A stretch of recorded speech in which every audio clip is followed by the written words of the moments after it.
Rick Smith.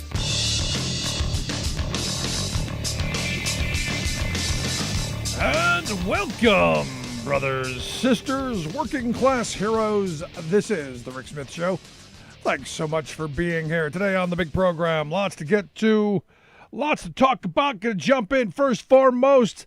Got an email from a listener demanding an apology for yesterday, saying that the murderer who executed 10 people in a grocery store with an AR-15 designed for maximum death counts was a white guy.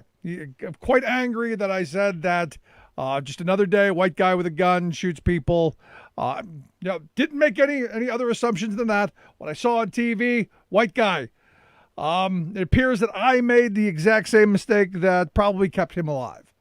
And that everyone saw white guy. White guy with a gun. And what's interesting to me is that this guy had no problem with the fact that 10 people are dead. He was angry that the assumption was the white guy that they were handcuffed walking out of the, looked like a white guy, saw him on the street, think white guy, that it was a white guy.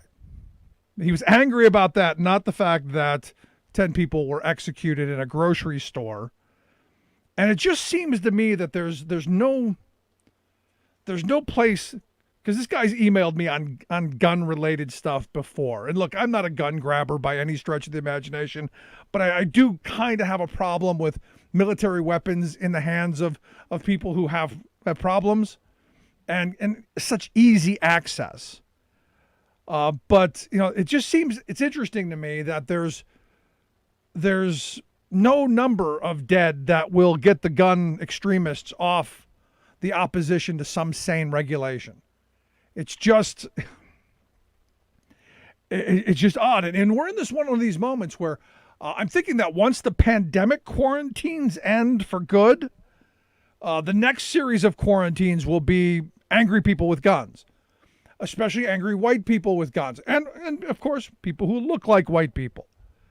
That's the part of this. And look, all we're hearing now is, oh, he had mental illness. Oh, he was bullied. We're making all these excuses for someone with a gun going into a grocery store and executing 10 people, and would have done more if given the opportunity.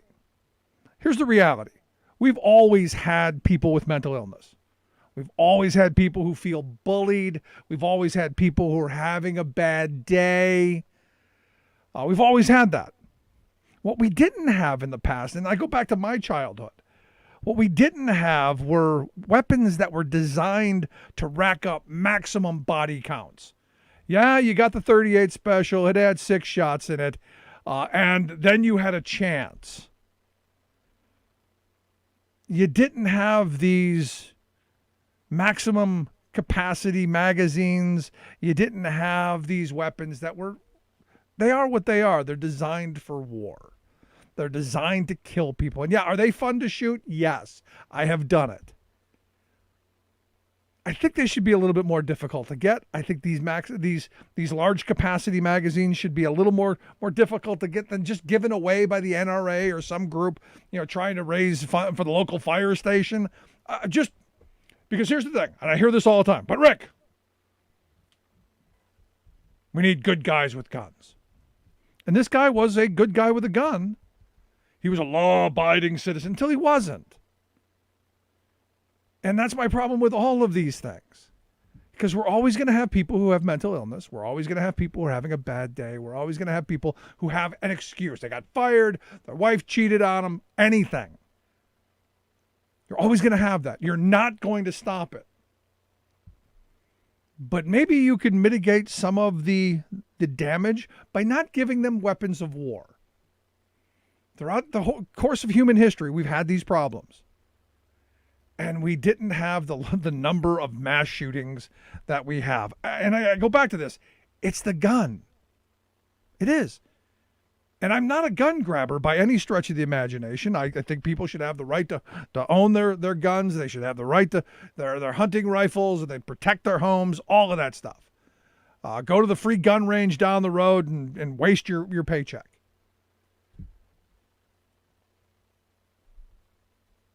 It's these that don't give you a chance. That's the problem I have. So now you have everyone talking about got to get rid of these AR-15s. Got to have some sane type of regulation put into place. Leave it to South Carolina.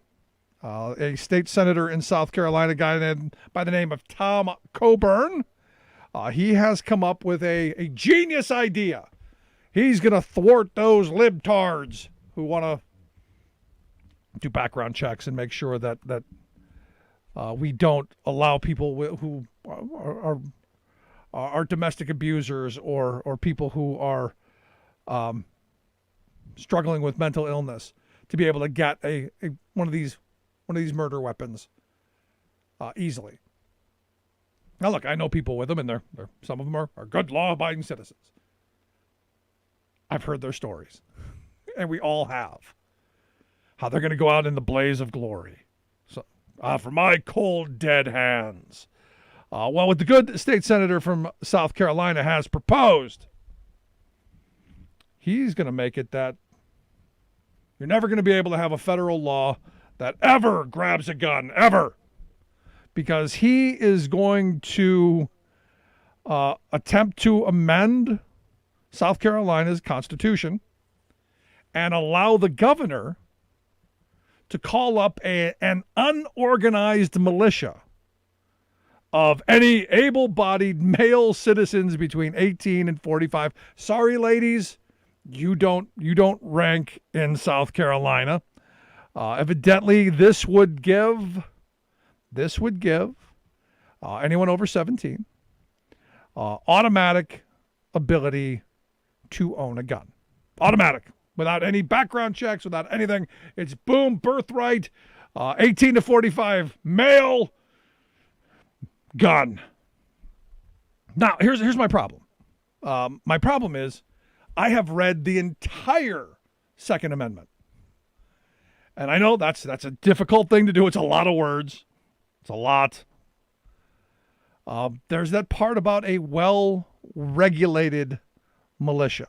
And this is where I come back to, the right to bear arms. It's right there.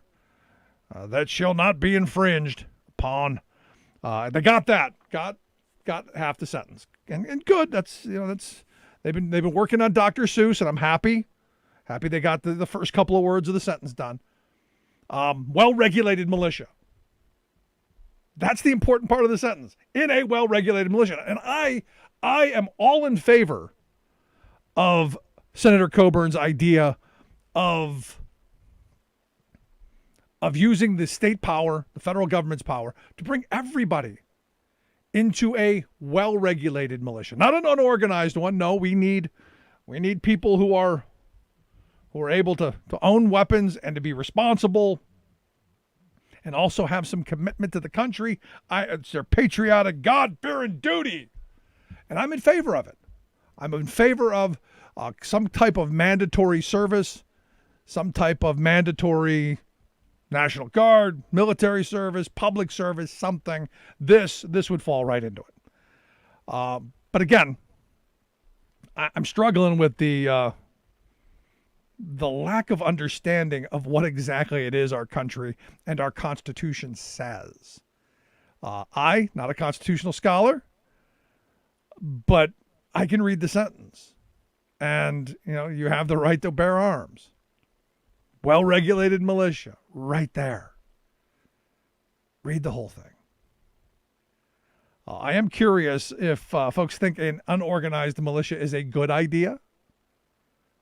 Do we really want everyone walking around with whatever they want? Scary times, my friends. Scary, scary stuff. I would love to hear your thoughts on the guns. Should I have to apologize because the white guy on TV, who clearly everyone else thought was a white guy, probably even the police officer who got killed, kind of wondering. You can email me, rick@thericksmithshow.com. Today, though, big anniversary. This is the 11th anniversary of the dreaded Obamacare. That's right, the Affordable Care Act, 11 years old. The passage of it 11 years ago.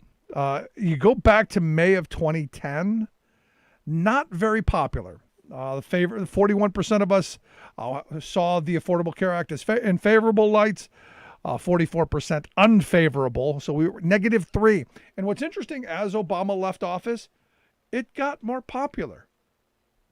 Figure that out. To where today, as of last month, it had a plus 15%, 15 favorability. 54% of us view the Affordable Care Act as favorable, 39% unfavorable. That is the Kaiser Family Foundation health tracking poll that brings that out.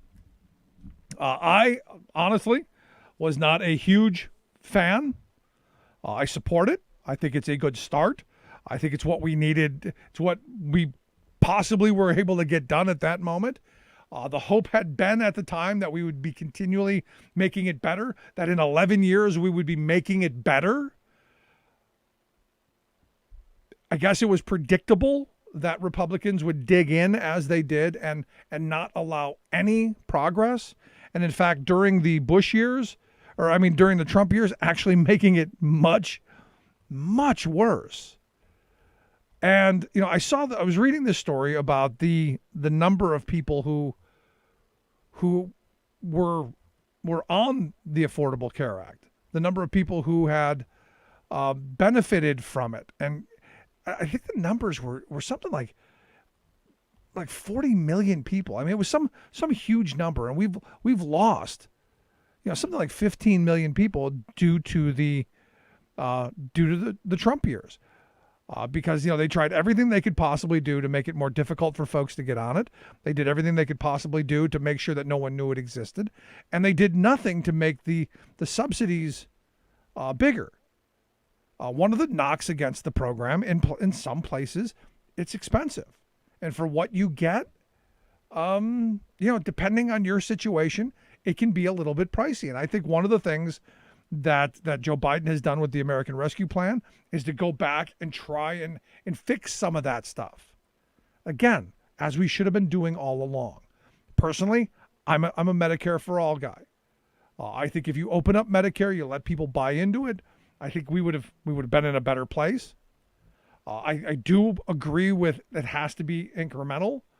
I think we should have immediately dropped the Medicare age down to 55 and funded that to allow people my age and a little bit older to retire.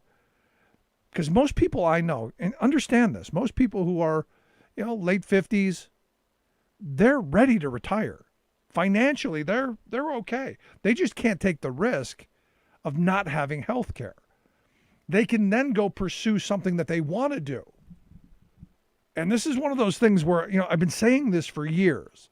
If we took health care off the backs of American workers, it would give them so much more in the way of options. But understand, this is the main reason that the employer class will never allow something like Medicare to happen in this country. It's not because people don't want it. The polling is pretty clear. I think the last poll I saw, 70% of the country would be okay with it. It's the employer class. And I've always said, why is it that employers want to have to deal with health insurance and pension stuff? It's not their business. Their business is making whatever widget. No, that's not their business. Their business is making money. Their product is secondary, taking care of their employees way down the list. But that health care that they kind of give us, that retirement that they kind of give us, that's how they keep us. And it's become more, and I had a business guy explain this to me a number of years ago. He goes, look, if workers had options, if they could leave and go somewhere else, if they didn't have to be tied to an employer-based healthcare system, you wouldn't get people putting up with the conditions that they put up with in a lot of these workplaces. You would have more people jumping from job to job, and you would have a higher cost of getting people, because companies would have a hard time retaining people, because the thing that you've got them with, their need for long-term health care. And, because, hey, sometimes it used to be you left health care and you had a pre-existing condition, it was more difficult. Thanks to the Affordable Care Act, that's not a problem. But still, it made me wonder, why? Why do employers not come out and say, look, we don't want to do this. We don't want to have to worry about negotiating with these insurance companies. We don't want to have that cost. We don't want to have to worry about their pension problems. We want to hire that worker. We want to pay them a wage. And that's all the liability we want for them. And the answer is, as this guy said to me, look, it's their way of control. It's their way of keeping you tied to that job. Because most people can't go out and do what they want to do and earn enough money to pay $15,000, $20,000 a year for health insurance. This is where I keep coming back to a public or a private plan. I don't care what it is. I want Medicare for all, or a private plan like Medicare for all, where we have one giant insurance pool, everybody pays into it. We mitigate risk by having young people, old people, healthy people, sick people, everybody in the pool. Basic insurance. And we get everybody covered. Everybody. And everybody's in. There are no free riders. There's no cheating. Just like Medicare. We fix some of the problems that Medicare has in its payment schedules and all of that. But everyone gets what they need. And I'll tell you right now, you would see a lot of jobs open up. You would see a lot of opportunity for young people to move into those jobs as older folks are moving on to doing something they want to do. Because they have options. I know a guy right now, he's 58 years old. He said, look, I want to go do, this is my passion. I want to go do this. But I can't do it because my wife has diabetes. I can't take the risk of not having the health insurance. And I know so many people like that. So it could be a boom to our economy if we move in a direction of a Medicare for all plan. And look, regardless of party, when you sit down, you talk to somebody, they all want health security. So for me, it's a matter of how do we get there? And that's the question. I'm going to take a quick break. When we come back, some craziness going on here in Pennsylvania. Quick break, right back. Stick around. There's nothing more American than workers standing up, and the union gives a voice to win. On the Rick Smith Show. I'm Rick Smith, and this is Labor History in 2. On this day in labor history, the year was 2005. That was the day 15 workers were killed and another 170 were seriously injured in an explosion at the BP refinery in Texas City, Texas. Workers were restarting a unit down for repairs. As they filled a tower with gasoline, it overflowed, sending a geyser into the air. The igniting hydrogen vapor cloud created a chain of explosions that destroyed the nearby trailer housing temporary contract workers. The explosion shed light on many key problems throughout the industry: the increasing use of contract workers, safety shortcuts, and qualitative lack of industrial process controls. A 2007 Chemical Safety Board report found that years of cost-cutting, poor worker training, and a safety culture with serious deficiencies left the plant vulnerable to catastrophe, but company leaders ignored the warning signs. OSHA fined BP $21.3 million and more, but ultimately settled for $13 million. For years, the catastrophe was studied closely to eliminate the hazards. But 10 years later, a 2015 joint investigative series by the Texas Tribune and Houston Chronicle found that, quote, there is little evidence that the 15 lives lost on that March day brought much of anything.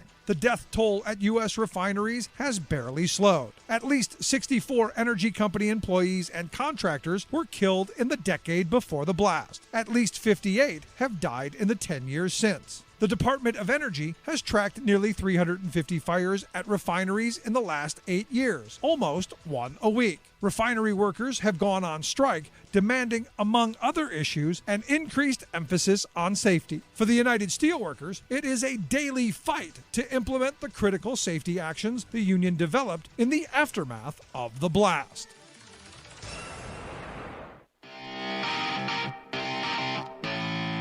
Welcome back to The Rick Smith Show. Now, here is Rick Smith. So you may remember last week we talked about there was a big rally over the weekend of people who work at Bloomsburg University, Mansfield University, and Lockhaven University. And there's talk of merging the three of them together and coming up. I guess this is how this is going to work. They're going to destroy all of those, destroy their legacies, all of that stuff, put them under, come up with a new name, maybe a lottery for a new name, who knows, and create one kind of school using the campuses somehow. Who knows how but this is the brainchild of the Papakie Chancellor, Dan Greenstein, who, again, has some ideas. The most recent one that has come out is that if he doesn't get his way in doing this, this new thing, that he's just going to dissolve the whole Papakie system, and all of our 14 institutions of higher learning that are owned by the state would then, I guess, if I'm getting this right, be open for sale, be on their own. I'm not quite sure, but I know my right-wing friends couldn't be happier if that were to happen, because then Westchester, they could probably sell off and put some money in their pocket. And here to share some thoughts on this latest comment by the Papakie Chancellor, I've asked Dr. Michele Papakie to come talk with us. She's a professor and department chairwoman of the Department of Journalism and Public Relations at Indiana University of Pennsylvania. She's also the statewide secretary of APSCOF. Michele, thanks for taking time for us. Sure. Thanks for having me. So am I getting this right? I mean, I know over the weekend there was a big rally to save the jobs at those three universities and save their legacies and those campuses and how important they are to the communities that they're in. But also now he's doubling down. If I don't get my way, we're just chucking the whole thing. Yeah, you pretty much summed it up there, Rick. And I know just about as much as you do, which is so frustrating on our end. And it's not just the three universities that you named. That's what's happening in the East. There's also a plan for a consolidation in the West of three universities as well. So what's the sense of this in a moment when, everyone agrees that technology and an educated workforce is what we need moving forward? Why are we shrinking down the size of our capacity? Well, I mean, we've been dealing with this for a really long time. It's been a slow, painful death, really, because the legislature in Pennsylvania just doesn't prioritize higher education. So back when I went to school in the 80s, I went to IUP and I was one of those first generation college students, and the state back then paid 75% of the operating costs, and the 25% landed on the student. And now we're the complete opposite.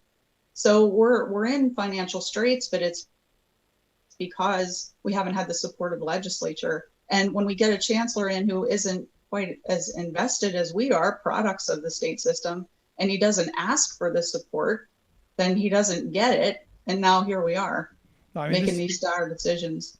I mean, I go back to when Tom Corbett was governor back in 2010 when he won. I remember all of the attacks on higher education. In fact, at one point, if I'm not mistaken, he wanted to slash the higher ed budget, I think by more than half at one point. And I think they've settled on like 20 or 30%, which was still enormous and something that the students and their parents were going to have to pick up.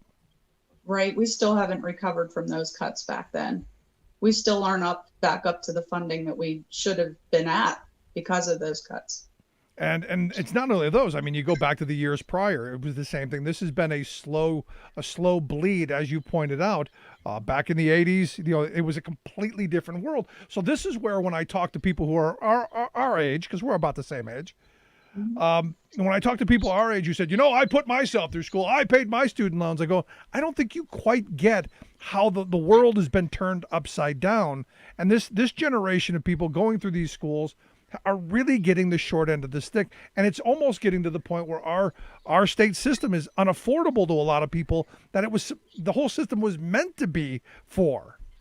That's exactly the point, and we really wish that we had a chancellor who advocated for the students and advocated for the system, but instead he seems to be pitting us against him, against the legislature. There's no like common mission here, and we feel completely out of the loop to be blindsided by him saying what he did at Senate appropriation hearings. I mean, it was just, we were blindsided and just baffled by it, really.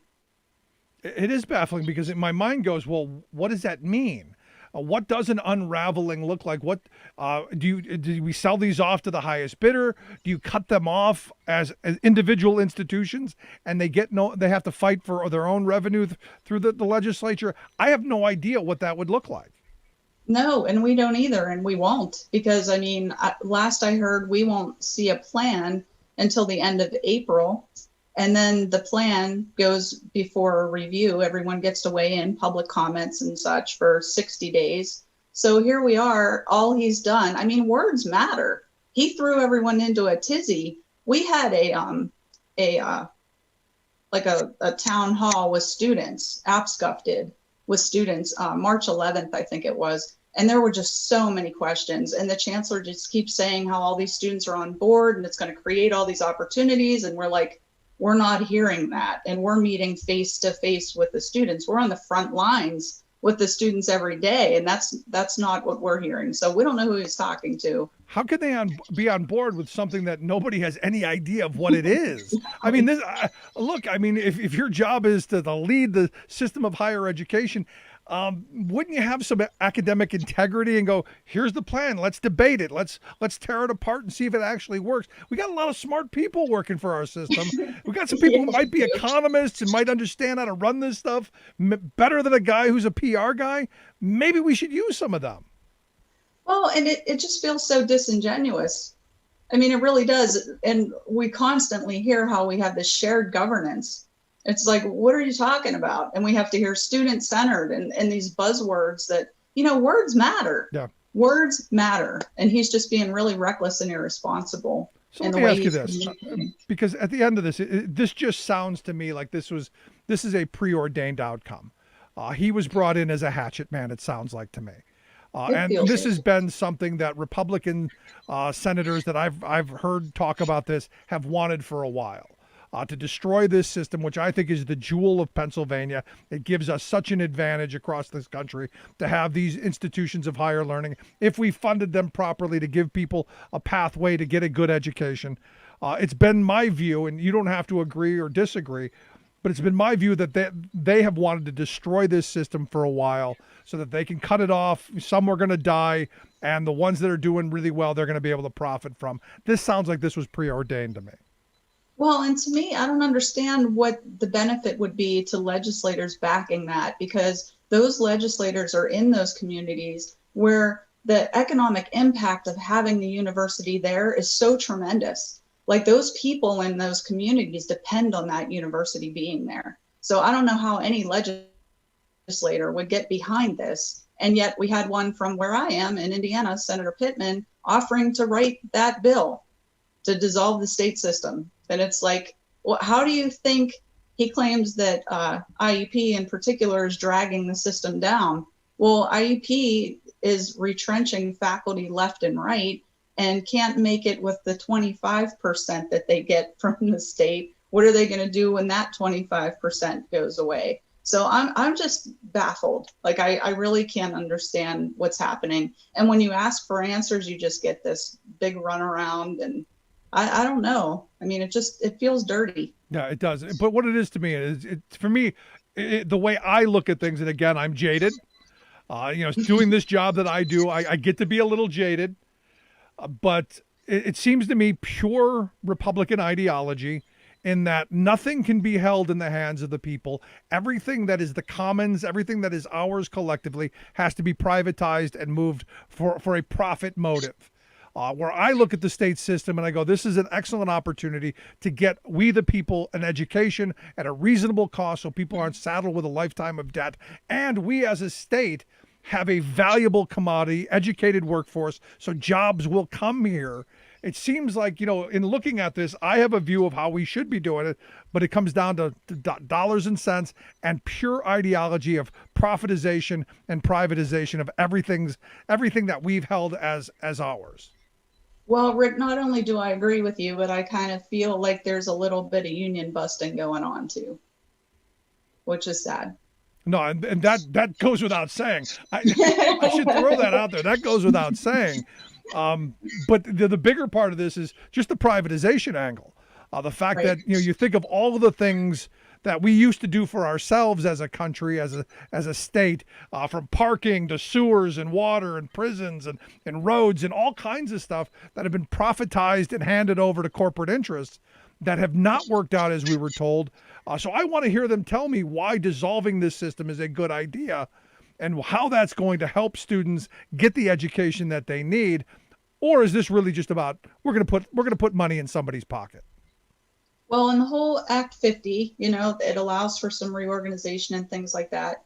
The state system insists on using the words integrate for some reason when it's really consolidation. The Act says consolidation. So once again, words matter. What are you doing? Show us the benefits. The chancellor asked legislators for $25 million for the consolidation.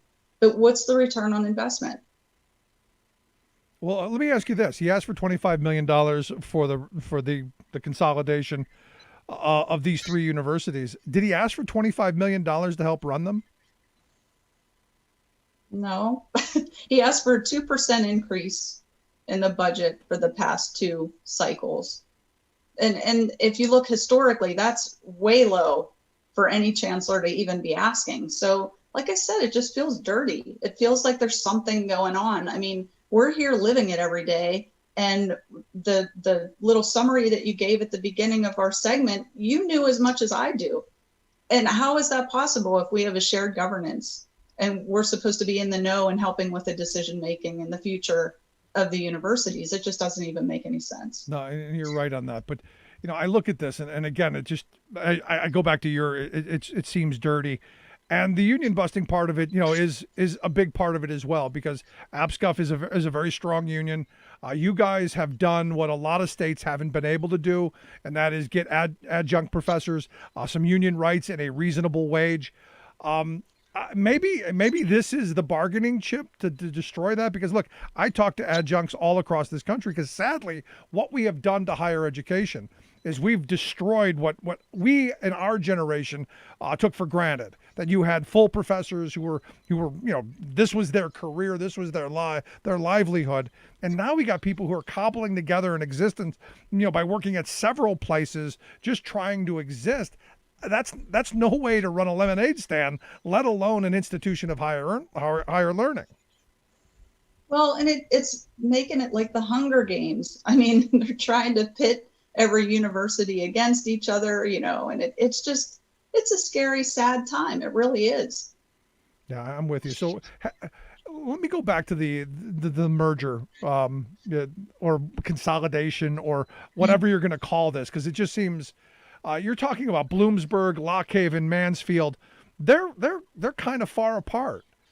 That's exactly what the students said. The students' questions are, do I have to take some classes here, some classes at the other university? Will the universities be providing transportation? Should I have to do that? Am I going to be forced to take classes online? What about athletics? Athletics is a huge part of this too. What happens? Like, people have a very strong affinity to their university. Alumni have very strong affinities to their universities, and none of that seems to be considered. Yeah, it just seems like we're just going to lump these together and away we go. And, that's all the chancellor did was make everybody really upset in a time where these students are already so uncertain about everything. No, With COVID, I mean, their worlds are turned upside down. And it's just so horrific that he did that and said that. And now all these students are in a tizzy over it and upset, and faculty are upset. You know, we have so many people losing jobs. It's a pandemic. You know, you couldn't have picked a worse time. And it's just really disheartening. You say you couldn't have picked a worse time. I say you probably couldn't have picked a more opportune time to do what they want to do, which in my view is privatizing. But you hit on something that I wanted to get to, which is each of these universities have a proud history and an alumni base. Basically, you're going to take these three universities and wipe them off the map. So all those people who have, their childhood being remembered, their education being, degreed from there, all that's gone. And I don't know how that's a good thing. Well, and maybe you're right. Maybe it is more strategic than I'm giving him credit for, but we're trying to recruit right now. This is recruiting time. You drop a bomb like that, if I'm a parent, I'm going to think twice. If I'm an athlete, I'm definitely going to think twice. Yeah. So it's just, you just drop this bomb. It's so irresponsible. So what do we do? I mean, is this a moment for, my wife, went to Millersville University. She went to one of the state system of higher education schools. I know tons of other people who have gone to Lock Haven or East Stroudsburg or Shippensburg or any of those. What is this? Is this an alumni thing? Is this a student thing? What do you guys? What's the pushback? Make yourself heard. I mean, APSCUF isn't taking this lying down at all. We had an hour-and-a-half meeting, an emergency meeting today with our executive council, talking about next steps. Get involved. There's going to be that 60-day window of public comment. Cause a ruckus, be heard, use your voice. And what, just so, because, look, I'm ready to make the ruckus. I am. I'm ready to get out in the middle of the street and start screaming. I'm against it. What am I for? An affordable education, an accessible education. I mean, these students, they're, if you would see what they have to do to come to school. I have students who hold full-time jobs as undergraduates trying to pull this off and piecemeal it together. I mean, we just need to find a better way. Yeah. There's a Nellie Bly scholarship that was being put out there, PA Promise. There's all kinds of ideas for funding. And if we had a chancellor who advocated for that, who advocated for the funding, it's there. Yeah, so we just need to leverage it. Yeah, so maybe the argument is maybe we get a chancellor who's actually going to fight for the system instead of fight to destroy it. Maybe that's the argument. And I hope people will call their representatives, call their state senators, call Governor Wolf's office, all of that stuff. This is a bad idea. We need to get a better one. But Dr. Papakie, I appreciate you taking time for us. Thanks so much, and I hope you'll come back and talk to us again as this continues. Sure. Thank you for having me. Thanks so much. Love to hear your thoughts. You can email me, rick@thericksmithshow.com. Quick break. Right back. Stick around. Remembering that united we bargain, divided we beg. Rick Smith.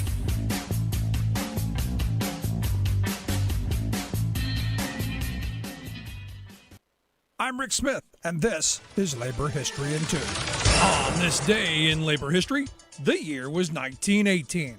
That was the day the trial of 101 industrial workers of the world began in Chicago. Their alleged crimes? Speaking out against U.S. involvement in World War I. They were tried under the Espionage Act, but they were really targeted because of their outspoken and radical labor organizing. In Chicago, 87 members of the union were held in the Cook County Jail for nearly a year before their trial. The so-called evidence in the case consisted mainly of newspaper articles and letters written by the IWW members. Most of them were before the U.S. had even entered the war. The trial lasted until August. The presiding judge was Kenshaw Mountain Landis, who shortly after the verdict would leave the bench to become the commissioner of Major League Baseball. In all, 150 Wobblies faced charges in Chicago, Wichita, Kansas, and Sacramento, California. Many received harsh sentences ranging from 5 to 25 years in prison. One of those convicted was Ralph Chaplin, the author of the labor anthem Solidarity Forever. In Leavenworth Prison, he continued to write verse. His poems reflected his yearning for freedom, including the lines, "Somewhere the dawn breaks laughing o'er the sea. To splash with gold the city's domes and towers, and countless men seek visions wide and free. In that alluring world that is now ours. But no one there could prize as much as we the open road, the smell of grass and flowers." In 1924, the last IWW prisoner from these trials was finally released from prison. But the crackdown had taken a major toll on labor organizations across the nation. Labor History in 2 brought to you by the Illinois Labor History Society and The Rick Smith Show. Welcome back to the Rick Smith Show. Now, here is Rick Smith.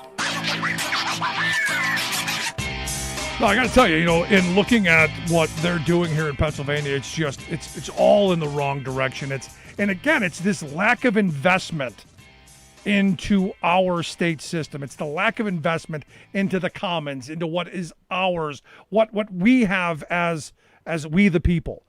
And I go back to, we've been privatizing everything the last 40 years, from roads to bridges to prisons, to parking garages, to water and sewer. Everything that we can profitize and privatize, they've been doing. And now here in Pennsylvania, I believe it's the state system of higher education. They're going to try and hawk this off for what they can get. And what's going to end up happening again is we, the working people, again get shortchanged. It's horrible. And what we need smart investment. We need sound policy. And that's why I'm glad to see that Joe Biden is talking about an infrastructure plan that will help us move in that direction, help us deal with the climate change problems of the future, and like the saying says, we're going to build back better. And here to show us some thoughts on how we do that, I've asked Brian Lombardozzi to come talk with us. He's the Vice President of State Governmental Affairs at the Alliance for American Manufacturing, their website, americanmanufacturing.org. Brian, thanks for taking time for us. Thank you for having me, Rick. Appreciate it. So, I'm looking at this plan that it's not really a plan yet. It's kind of just a leaked idea, but $3 trillion that we're going to spend on roads and bridges and 5G and moving the country forward. And also, I'm told there's some other stuff with, the family stuff. We need childcare. We need pre-K programs. We need health care. It seems to me that this is a big, bold idea to move us forward. Yes, I think the president and the administration do have big, bold plans. We just got to see if Congress is going to go along with it. We've seen a lot of, politicking happening over the last, I would say, decade or so, if not longer, that kind of tries to put politics before sound policy. And hopefully we can get to a point where we can see this much needed investment, because I think, as you said, there's always lots of talk of privatizing everything, and these are all things that our money built, our infrastructure around us. We should be very happy that our grandparents and our great-grandparents built these things so well, because there's been a lack of investment for our roads, our bridges, our rail systems, our public transit systems. And that really kind of hurts our productivity as a nation, but also it makes people's lives just worse in a lot of ways. You're stuck in traffic going to work. You're waiting for the train, it's not coming on time. Your commute's too long just because you have to live in an area that's affordable for you to maybe drive into the city center where you work, and then parking on top of that and everything else. So we really need some really big solutions, and I think there's some really good ideas. If you look at the Build Back Better program, there's a lot of money to put towards infrastructure, and this president's also been really great about talking about making sure that money just doesn't go into the construction. So you see all the guys, good union jobs in the construction industry, but he's really pushing ideas like, Buy America and Buy American, making sure that the materials that we're buying to put into this infrastructure are made here in the United States. I think we're getting to a point that, if President Biden's successful, we can get the idea of when people think infrastructure, they don't just think of the guy in the hard hat up on some scaffolding, but they might also think of the steel worker in places like Pennsylvania or Ohio or Indiana who, are making the steel beams or making the billets and the plates that are going to go into rebar and everything like that that's going to get made and put into our system, and really support a lot of great family supporting jobs here in our country. Yeah, there's an opportunity here, and this is, we're coming out of a crisis, a global pandemic. We're coming out of an economic crisis, and the hope is that this gives us the spark that we need to rebuild our economy, but also to reinvent our country, to move us into the 21st century. Because look, I have people tell me, climate change is, we got like 10 years. I got other people saying we got 20 years. I've also got people who say it's a hoax and it doesn't exist. But most people think, hey, this is real. This is an opportunity for us not only to address the climate change issue, but to remake our economy to, like you said, make people's lives better. Make it so I don't have to go get my front end aligned every 6 months or every year. Make it so that I don't have to sit in traffic for as long, and make sure that we get good paying jobs. And this is why I'm thrilled that President Biden is talking the way he is about those good paying union jobs, because we could create a bunch of crappy paying jobs that aren't going to have any real economic help. But we got to have family sustaining wage jobs with good health care benefits, good retirement security, and family sustaining conditions, or it just isn't going to work as well. Exactly. And I think we have some catching up to do as a country, because I think we've led for many years. But as you mentioned, with all of the sort of privatization that has happened and sort of the tax cuts that have happened, there's been a consolidation of wealth that's going to left a lot of us out. And in that process, it's not just that working people have been left behind, but as a nation, we haven't been innovating enough to kind of keep up with new technology and cleaner ways of doing things that may be even more efficient. And at the end of the day, you see some people in the private sector who are moving there. You see investment moving there. So government really needs to go there. And I think there's a lot of good ideas. If you look at how the president on the campaign trail talked about clean energy jobs, he talked about it in a way that made sure we weren't going to be leaving behind communities that brought us to where we are today. And trying to figure out a way of, if there's an industrial facility that's not being used or a mine that's not being used, how do we repurpose that and create jobs for the community that could be part of the new clean energy future? Because if you look at how we make energy traditionally through fossil fuels and things like that, there are a lot of jobs tied into that. And we need to make sure that those people can, finish out their careers, have a good retirement, and have options to figure out a new path forward if they want to. And, making sure we can make those people whole, but also work with the people who live in those fence line communities around industrial sites who may have been left out of the process, give them a seat at the table to make sure that, the new products being manufactured are being done so in a clean way that's going to keep our air clean, bring the asthma rates down, and also be equitable and just in a lot of ways. And, by making sure we make these investments in the right way, whether that's expanding public transit, figuring out ways of making electric vehicles here in the United States, because there's a lot of jobs across this country in the auto supply chain. And if you've ever looked at an electric vehicle, there's a lot of batteries in that. And we don't make a lot of those batteries in this country yet. We need to kind of bring that manufacturing back here, and also make sure that when we're doing that, and, people are working out deals, be it from the trade arena or other areas of what domestic content of a vehicle is, that we're not leaving out all the great jobs in the supply chain for autos that, make the steel, the aluminum, the rubber, and the glass that go into a vehicle. So we really need to take a close look at that. And I think there's a lot of goodwill in this administration to do that. And a lot of people on Capitol Hill and in many state houses across the country that are willing to make those investments. I think there's just a lot of sort of, outdated thinking we have to push back against. Yeah, I hope you're right. I was just reading a report from the International Labor Organization, the ILO, who said that, they're talking about in the short run, that there could be up to 24 million jobs in moving to a greener economy. And the question is which country is going to be the one that has the visionary policy and the will and the political courage to go after those jobs. And I hope we're in that moment. I hope so too. And with our partners at the Alliance for American Manufacturing, be it the Steelworkers Union or some of our manufacturing companies, we know that manufacturing is going to be a core part of those jobs, because there's a lot of steel that goes into wind turbines, be them onshore or offshore. There's a lot of materials we make here in the United States that go into solar panels, that can go into different transmission lines. And when we start talking about electric vehicles, charging stations, transmitting this, we need things like electrical grade steel. We're down to one mill in this entire country that makes grain oriented electrical steel, and it's an AK Steel plant. I believe it's around your neck of the woods in either Pennsylvania or Ohio. And we need to make sure we support those jobs, because that's something we need in this country. That's what goes into making electrical transformers.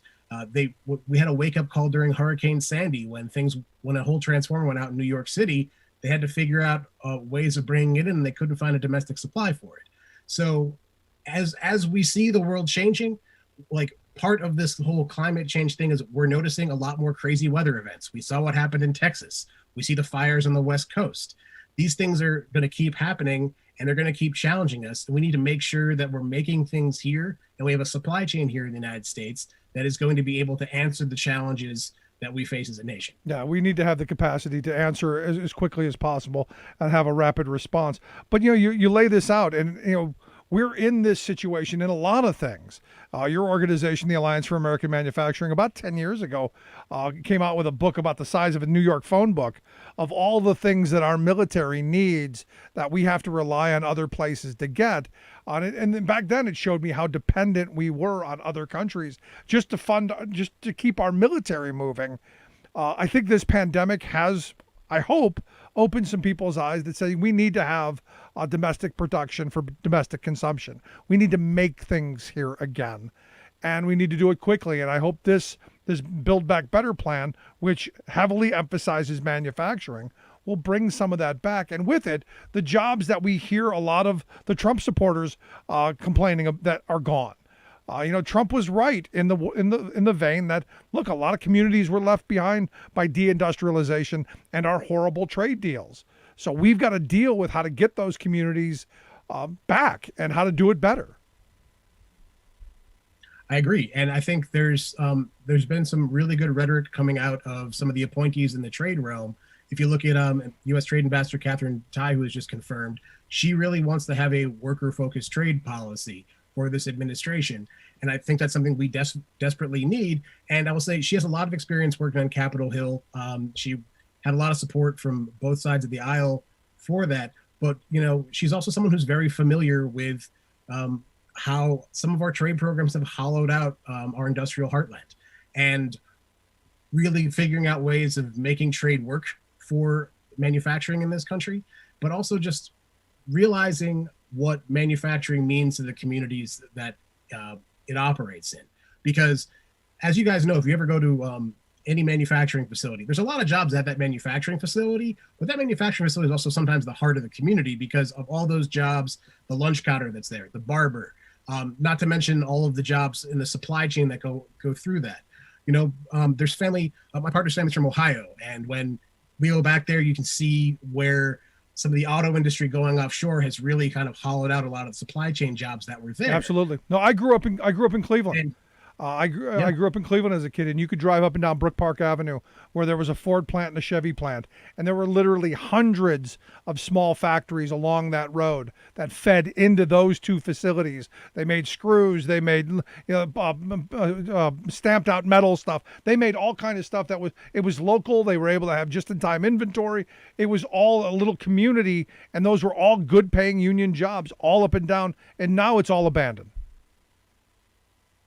It is, and we can actually, I think what this administration is looking to do and what we need to push them to do and hold their feet to the fire on is make sure that, we gain the trust back of those communities. And when we're bringing in these new technologies, make sure that, if the government's going to be buying this stuff, making sure it's made here in the United States, make sure we have inclusive training programs that bring people from those communities in and give them an opportunity to have a good family supporting job, to have the option of joining a union, and bring that technology here. Because if we're at the beginning of sort of a clean energy revolution, we need to get that know-how and innovation back and also need to make sure that, we do a lot of research and development in this country. We have a lot of engineering schools.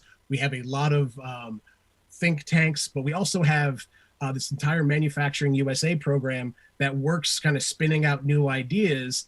And we need to make sure that that doesn't fall into the hands of the venture capitalists and who want to make a major profit. And they go also, we need to see that research and development, but also we need to see that deployed on factory floors here in the United States, especially if it's our tax dollars that are going to fund it.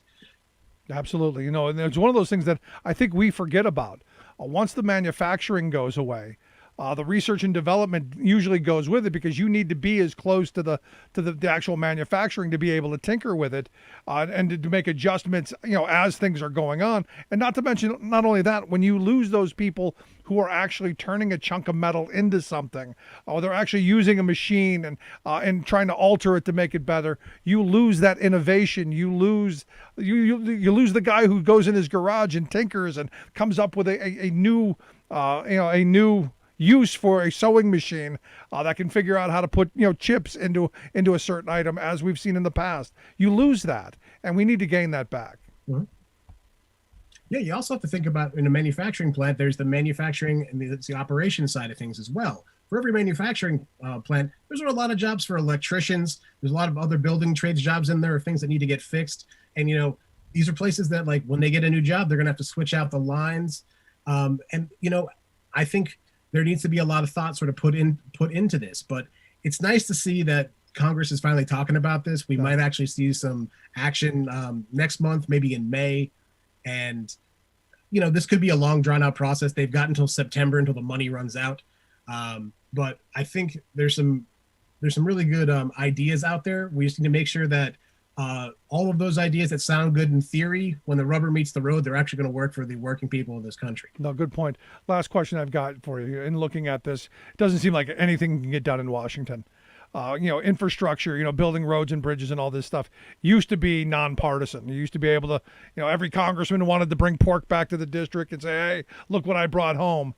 Somehow we've gotten to this weird world where the last, I would argue, 15 years, we can't get even infrastructure passed through. How much faith do you have that we're going to get something done? I think we're going to get something done just because at this point in time, with the economic situation in this country that we've seen from the last year of the pandemic, that the constituents are really going to hold people's feet to the fire on this. There's discussions amongst members of Congress right now about bringing earmarks back, which would help be able people to show what kind of money they're bringing back to the districts. So, people have split opinions on what they think about that, but if it helps get the job done, then we have some much needed investment, because I know that, like, usually in the before times, I spent a lot of time traveling, so I can tell you how much our infrastructure needs to be improved, going from different state capitals. The states have been trying to pick up the slack from the federal government for the last few years, if not decade. So, I think we're gonna see something. It may end up coming piecemeal instead of one major bill, based on the rules that they're going to have to use to get stuff done, to get agreements through. But I do have faith, and I know that the Alliance for American Manufacturing is going to be working very hard. Good stuff, Brian. I appreciate the time. Great talking with you. I hope you'll come back and share some more with us. Thank you, Rick. Appreciate it. Good stuff. Brian Lombardozzi. He is the Vice President of State Governmental Affairs there at the Alliance for American Manufacturing. Quick break. Right back. Stick around. Remembering that united we bargain, divided we beg. Rick Smith.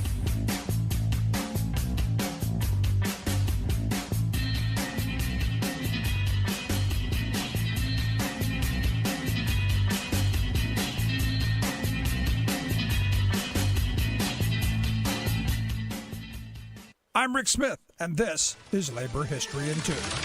Do you know that it used to be legal for employers in the United States to make their employees sign a contract promising that they would never join a union? Such agreements were often referred to as yellow dog contracts. Organizers in the labor movement said that you would have to be no better than a yellow dog to go to work under such an agreement. The term started to be used in labor newspapers in the 1920s. In 1921, the editor of the United Mine Workers Journal argued that such a contract reduces to the yellow dog any man who signs it. For he signs away every right he possesses under the Constitution and laws of the land, and makes himself the truckling, helpless slave of the employer. Yet thousands of workers face the choice between unemployment and signing away their right to organize. Needing to feed themselves and their families, they went to work under the repressive contracts. Such agreements were particularly prevalent in the coal mining industry. And so, on this day in labor history, the year was 1932. Yellow dog contracts were made illegal in the private sector.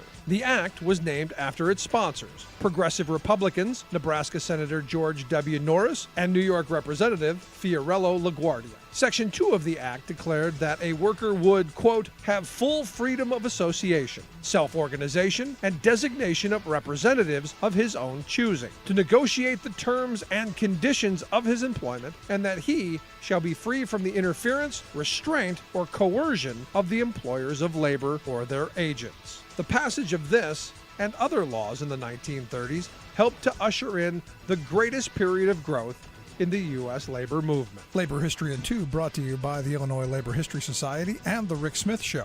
For more information, go to laborhistoryin2.com, like us on Facebook, and follow us on the Twitters at Labor History in 2. In corporate speak, there are no, quote, job cuts. Instead, firings are blandly referred to as employment adjustments. Now, though, corporate wordsmiths will need a whole new thesaurus of euphemisms, for masses of job cuts are coming for employees in the higher echelons of the corporate structure.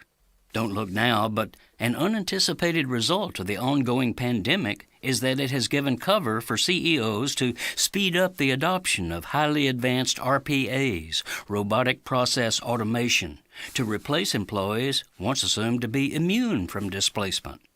As one analyst told a New York Times reporter, with RPA, you can build a bot that costs $10,000 a year and take out 2 to 4 humans.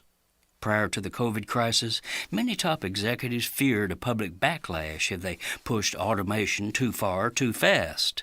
But ironically, the economic collapse caused by the pandemic has so discombobulated the workplace and diverted public attention that corporate bosses have been emboldened to rush ahead.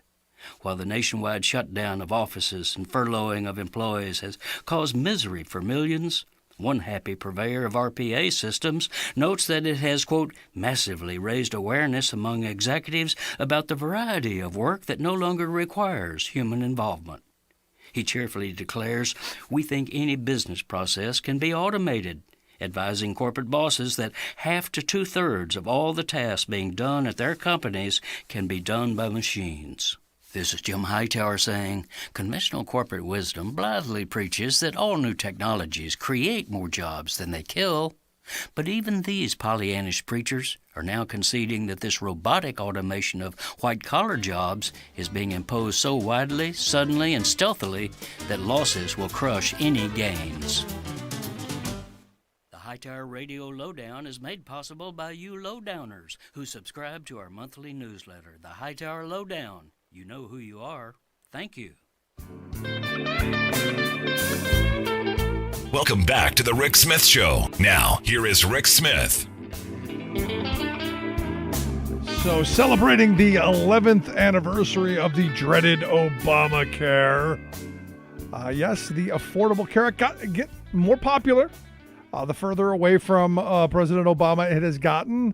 And I think people have forgotten that it's Obamacare. We now see it more being referred to as the Affordable Care Act, which leads me back to what I said at the beginning. The only reason that some people hated it was because of, well, the black guy who gave it to him, which again shows us how screwed up we are as a country. When someone's getting you health care and ensuring that people have access to quality health care, you still hate them for it? It's crazy. But as I said, the approval ratings have gone up. We've gone from a -3 when it was passed to a +15, where 54% of us view it favorable, only 39% unfavorable. And had we done what I said we should have been doing all along, which is making it better all along, it'd be much further down the road. In fact, I think it'd be just like Medicare. And as I said, a number of times, when my grandmother was alive, had you threatened to take Medicare from her, she'd have beat you with her walker. And I'd have probably helped her. But here to share some thoughts on the anniversary of the Affordable Care Act, I've asked Joe Sanberg to come talk with us. Joe is a board member of the Center for Health and Democracy, their website, centerforhealthanddemocracy.org. Joe, thanks for taking time for us. Always glad to be with you. So thoughts on this, the 11th anniversary of the ACA? I think that it's a great transition to Medicare for all, which is where we need to be. And I also think that what you said is right, and it stands in the legacy of so many other programs, which is at the moment they were inaugurated, they faced intense pushback. Social Security faced that kind of pushback. Medicare initially faced that kind of pushback.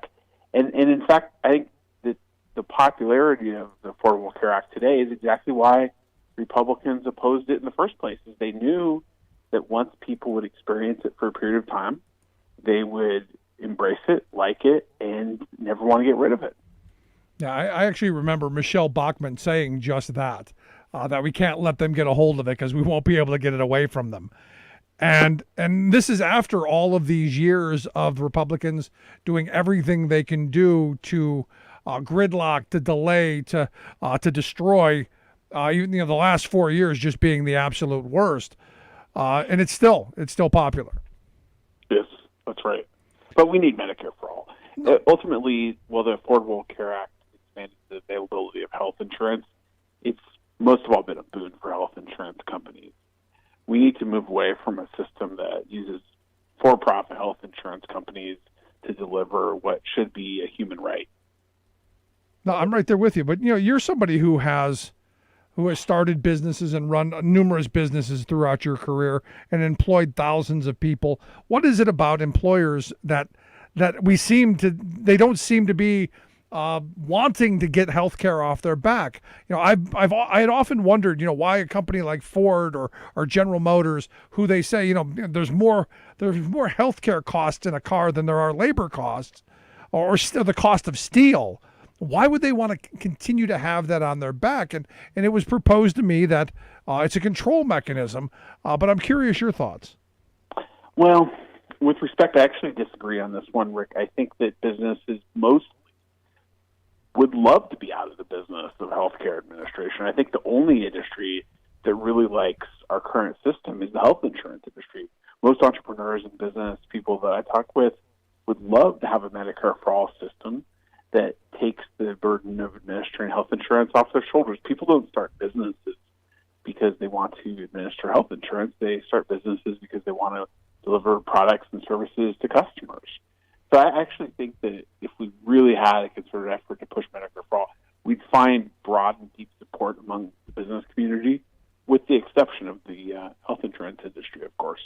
See, I wish I could believe that. I wish I could believe that the business wanted this off their back, because I'm just not seeing it. I'm not seeing them using their lobbying might. I'm not seeing them use their outweighted power in our country and in our economy.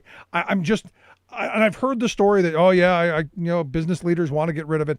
I just don't see them in their actions moving us in that direction, because I think they're the ones who could be the driver of this.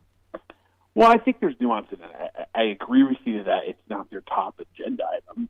I think the issue requires political leadership, and I think that if political leaders were to emerge who were truly ready to go to the mat for Medicare for all, not signing on to a bill, not doing a tweet, but who were willing to risk all of their political capital to build a coalition that was intended to actually turn this into law, I think what they would find is intense resistance from the health insurance industry and support from a business community, provided that there was that political leadership. I don't think that leadership is going to originate voluntarily from the business community that admittedly has other lobbying priorities. But I think we'd be pleasantly surprised about how responsive businesses would be if there were political leadership that was willing to go to the mat for it. Yeah, again, this is one of those things where I think it's the chicken or the egg. I'm looking at something as a groundswell of voters and of moneyed interests pushing our elected leaders to do what they're supposed to do. I see politicians as tools to get what we need done, not as so much as leaders leading us down the right path. They're there to do what we want them to do. And this is where, I keep coming back to corporate America doesn't seem all that interested, because I'm not seeing a Medicare for all bill coming out of the American Legislative Exchange Council, which generally does corporate America's bidding. Well, fair enough. Let me cast it a different way. I think that if we have a grassroots groundswell from individual voters, that can offset even tepid opposition from the business community. My argument is just that most business people can be moved if there's a groundswell. So we need to build that groundswell in our movement. And I think then we can get a lot of the business community to follow along. There you go. Now, and I agree with you that politicians aren't where it's going to originate. It's going to originate from the grassroots. Cool. So now we're somewhere in the same ballpark. Yeah. Now it's how do we get those folks who claim that they love their healthcare plan to move to an idea that they can get something just as good from a government plan, from a, look, I don't care if it's Medicare for all, a public plan, or a Medicare for all type privatized plan that guarantees people cradle to grave health care, and that's their mandate. I don't care how you run it. I think it has to be universal. I think it has to be cradle to grave, and I think it has to be across the board for everyone. How do you get people to go, hey, I'm good, okay, I'm okay now? How do you get me, who has probably better health care than anyone in this country, negotiated through my union, to go, yeah, I'm willing to give up the health care that when I had my hip replaced a little over a year ago, cost me $120. How do I give that up for something like Medicare? Well, I think the argument is twofold. I think it's, first of all, that we have to be able to deliver something that is as good through Medicare, and I think we can. Second of all, I think we need to explain that by taking health insurance out of the negotiation between unions and businesses, then we can put more power on negotiating for higher wages. In any negotiation, of course, there's only so many, if you will, negotiating points, and there are points that unions are having to spend on negotiating for health insurance that could otherwise be used to negotiate for higher wages. No. And I think our employer-based system has been one of the components that suppressed wages over the last couple of decades. No, I agree with you on that. In fact, the one thing I disagreed with Tim Ryan on when he was running for president is that, union members don't want it. Union members want good health care. They want the Cadillac health care that they have, but they're in the best position to reap back and claw back the wages that they pay for it because it's negotiated in their contract. For me, I pay $11.15 an hour just for health insurance. If you take that health insurance away, I get that $11.15 an hour into my paycheck. So I think union members are in a really good position to be able to claw that back, whereas a lot of non-union folks, companies would probably absorb that. And the hope is that you could figure out a way to get that back into people's pockets. But for me, we got to make this argument. Expectation, yeah. And I think this is also an opportunity for us to make the hugest monopolies pay their fair share by creating progressivity in our corporate income tax system right now, which we lack, right? When you make $10 billion of profit, you don't pay a higher tax rate than when you make $1 billion of profit. The way it ought to be, like there is for individuals, the more money you make, the higher rate you pay. Well, if we impose that system so that the rate that Amazon was paying, which frankly is higher than anything it pays now, since we all know Amazon basically paid zero, we could fund Cadillac plans for everyone by taxing monopolies and giant corporations and leaving small businesses to pay an amount that's affordable for them. Yeah, I mean, because what we need, and I talk to people all the time who we have these discussions about, well, I know what I've got, and I'm okay with what I've got. The fear is we've been trained like Pavlovian dogs to think that anytime government gets involved in something, it's full of waste, fraud, and abuse, because we hear that all the time, and that it's not going to be there when we need it.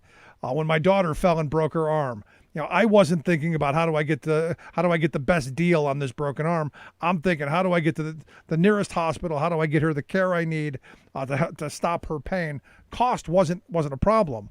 I fear that too many people, that is a problem. Well, and I think your point that we need to better educate people is crucial to truly activate. I think a lot of people think that Medicare for all, single-payer health insurance would be government-run healthcare. I mean, that is not the case. Right. A single-payer health system just means that there's one payer, but there's private hospitals, private doctors. And let me offer our listeners an example of another single-payer system where there's plenty of room for profit motive driving innovation, and that's the military. There's all kinds of humongous, profitable, and innovative defense companies in this country, and we can have a debate about whether we spend too much on the military in some other conversation, but accepting at face value that there are all kinds of hugely profitable military weapons companies and defense contractors in this country. So it's a very private sector-driven industry, and there happens to be a single payer, which is the U.S. government. Right. Similarly, we could have a single payer for healthcare of the U.S. government and all of us, but have all of the same level of innovation that occurs right now. Private hospitals, private doctors, all of the rest that we love. But it's interesting you bring up the military, because the military actually has universal government-run healthcare. In fact, just this past weekend, I had a conversation with a guy who retired from the place that I work from, and he's 58 years old. He retired because he's got TRICARE, and it is government health insurance. It's through the military. He's covered until he's 65. He goes to the VA hospitals, which are owned by the federal government, and he would beat you if you tried to take it from him. Well, and it's a reminder, too, that government-paid health insurance is more efficient for this reason. Private health insurance has roughly a 20% profit overhead embedded in it. Medicare has a 2% administrative overhead embedded in it. In fact, there's an argument that Medicare is one of the most effective government programs in the history of all government programs anywhere in the world. And that's not a dramatization. Nope. Think about it. We're providing health insurance for our senior citizens who are more likely to have health problems for a 2% overhead cost. That's nothing. No, it is. And the private health insurance industry, which is insuring everyone else, is doing it for a 20% overhead cost.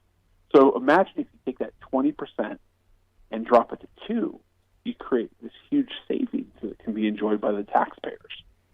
And you use that money for actual health care. But here's the thing. Yeah. I'm a big supporter of Medicare because I watched it work. My grandmother had, multiple, hip replacement, a heart valve replacement, multiple things throughout her retirement. And she didn't go broke. She lived on a meager union pension, on her meager savings, and what meager Social Security she got. She lived a very good life. She lived out her days in her home with dignity, and never had to worry about health care. So for me, watching that, and she had a lot of health problems in her 80s, it was all covered. And for me, it's one of these moments where you look at, how do we do health care in this country? We have taken the most expensive people to insure, the young and the old, because, and maybe you know more than I do, we use overwhelmingly use our health care in the first 5 years and the last 5 years of life. Government has taken that off the table. We've let private industry profit off of the healthy people. Those are the ones that buy private health insurance, where the government picks up the elderly, the young, and the poor, which are generally the most expensive. For me, one giant insurance pool seems like just common sense. Of course. And this conversation wouldn't be complete if we don't acknowledge the history of this question of universal health insurance in our country and the racism that's embedded in that history. The fight for universal health insurance is not new. It goes all the way back to the Truman presidency. President Truman wanted universal health insurance, and it was a group of racist Southern senators that opposed it in the Senate because it would have required desegregation of hospitals in the South. Which is just one of the stupidest reasons. And I've heard this before, that the reason that we can't have nice things is because white people think black people are going to get stuff. And I've always been of the mindset of, if I need it, I don't care who else gets it, just as long as I get it. How did we become this? And maybe you have an idea. How did we become this society of saying, you've got something, you shouldn't have it because I don't, instead of going, hey, how'd you get that and how do I get it? I'm confused at how we've become this population. Well, what especially confuses me about that is I find that attitude often emanates from people who are most outward in their religiosity. And I'm a person of faith. I respect people of all belief systems. Everything I've studied about faith and everything I experience about my belief in God is about humility and helping others.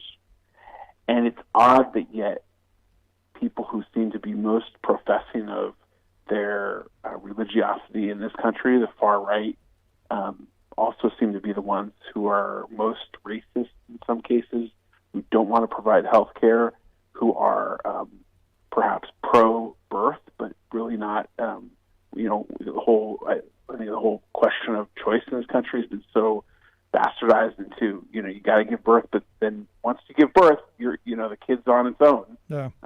There's that really weird American hypocrisy on the religious right that I think is embedded in this. It's crazy. Now, I understand earlier this month we had Representative Jayapal and Representative Dingell introduce Medicare for All 2021. That going to go anywhere? Probably not. I have the highest esteem for those representatives. I think Congresswoman Jayapal should be Speaker one day, but I don't think it's going to go anywhere. I think it's so hard to pass that without eliminating the filibuster. So many of the things we could talk about together are going to end up coming back to what do we do about the filibuster? Yeah. Ultimately, it all comes back down to the place where good ideas go to die, the U.S. Senate. Correct. Sad stuff. But for today, look, the ACA is a step in the right direction, not the answer, but is a step until we get to where we need to be, which is, I believe, Medicare for all, like you do. But Joe, I appreciate you taking some time for us, sharing your thoughts. I hope people will check out the website, centerforhealthanddemocracy.org. Good stuff, man. I appreciate it. Thank you. Talk to you again. Bye-bye. All right, Joe Sanberg. Let's take a quick break. Right back after this. Stick around. You're listening to The Rick Smith Show.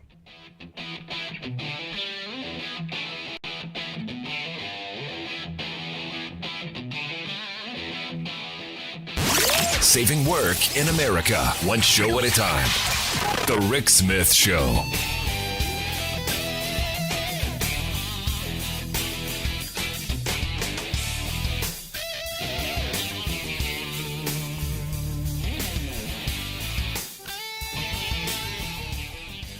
I'm Rick Smith, and this is Labor History in 2. On this day in labor history, the year was 2005.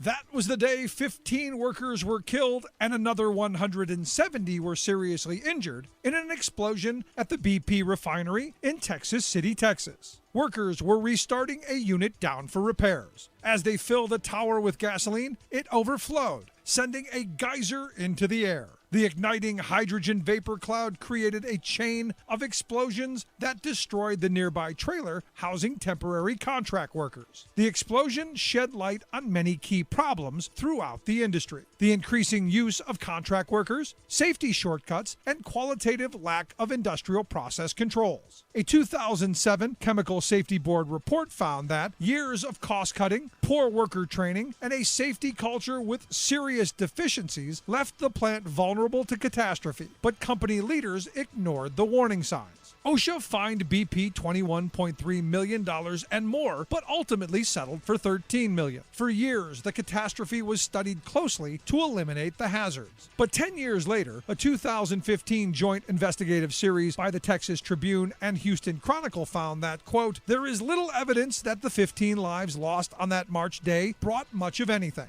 The death toll at U.S. refineries has barely slowed. At least 64 energy company employees and contractors were killed in the decade before the blast. At least 58 have died in the 10 years since. The Department of Energy has tracked nearly 350 fires at refineries in the last 8 years, almost one a week. Refinery workers have gone on strike, demanding, among other issues, an increased emphasis on safety. For the United Steelworkers, it is a daily fight to implement the critical safety actions the union developed in the aftermath of the blast.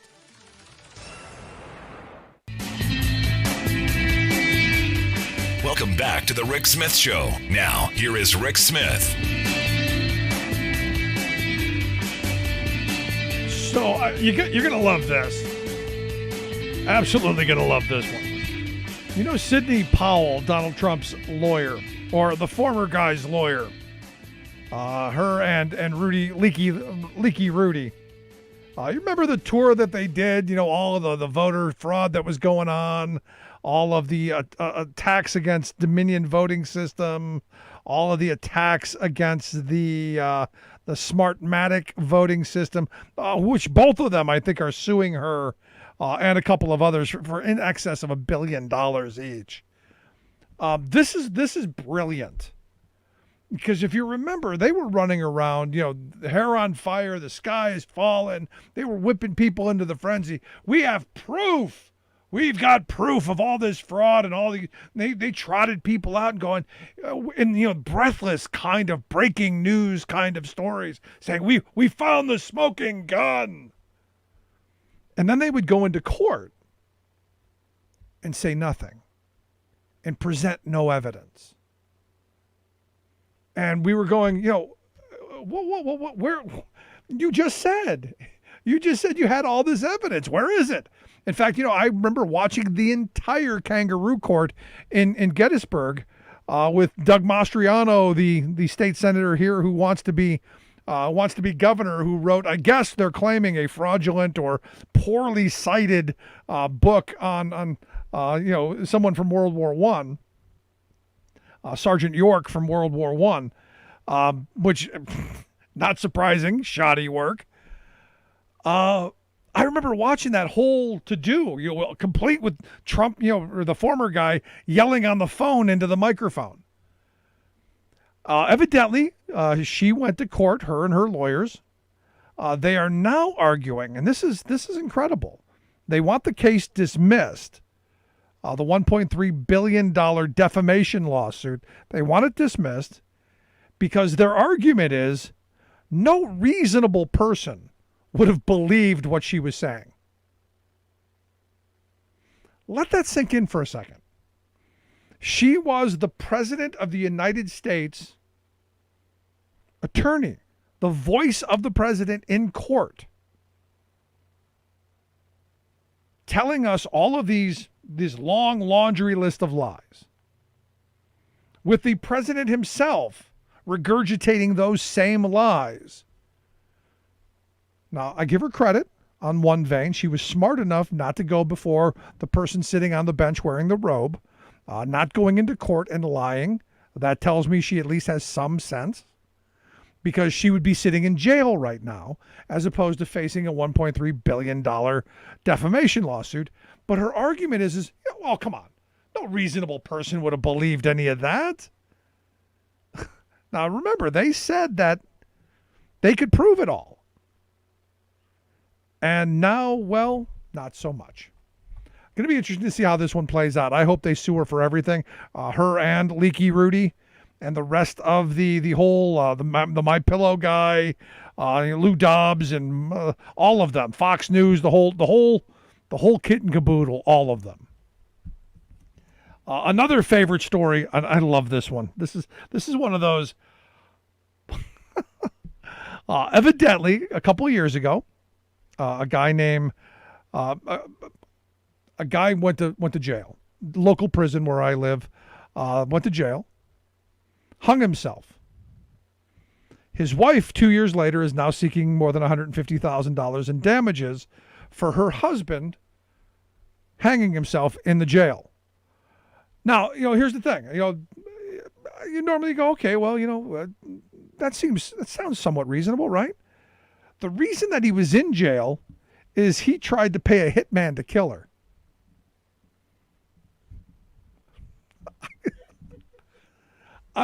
If I'm the judge, I'm going, I don't know. I don't know that I'm siding with you on that one, because I think he did you a favor, because he's probably not going to try. He's not going to do it again. I'm struggling with that one. He's in, but look, she'll probably get something out of it, because it is all about the money. That we are a litigious society. It is what it is. Some good news coming out of Minneapolis. The jury has been selected for the Derrick Chauvin trial ahead of schedule, I guess. The trial will begin, I guess, on Monday, is what I'm hearing. But the whole kit and caboodle, all of them are ready. They're going to, I guess, begin on Monday. Also, evidently, a former New York police officer, Sarah Carpenter, has been arrested on the charges of the riot in the Capitol. Evidently, she told the FBI she was there because Donald Trump wanted her to be there. And this is one of those moments where, we're starting to see, and this is what's interesting to me, because there was another story of a guy from West Virginia, this George Pierre Tanios, who evidently sprayed the officer Brian Sicknick, who was killed, in the face with like deer spray or something, or bear spray or something, that basically incapacitated him. And what I love is the rewriting of history that they're trying. Oh, he's a good family man. He's got children. He's a good guy. He didn't know what he was doing. He was in the wrong place at the wrong time. Being in jail is harmful for him. It's bad for his mental health.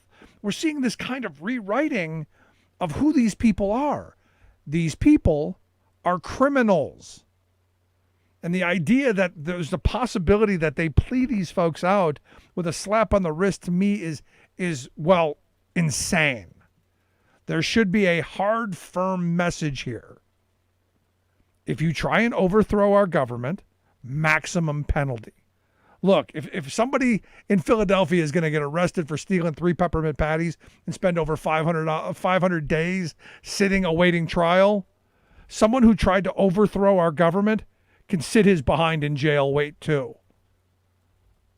This, again, I'm not somebody who screams white privilege or white fragility or any of that, but these folks are getting, treatment that any minority would not. Now, it is interesting to me that this guy's Lebanese and they're holding him in jail. So I do find that kind of interesting. But he's going to spend, I think he's going to, as he should, as all of them should.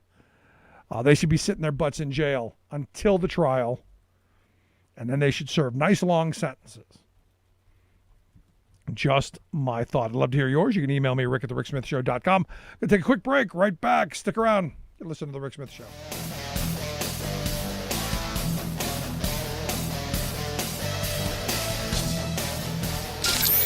Waving the flag of freedom for people, not corporations. Rick Smith.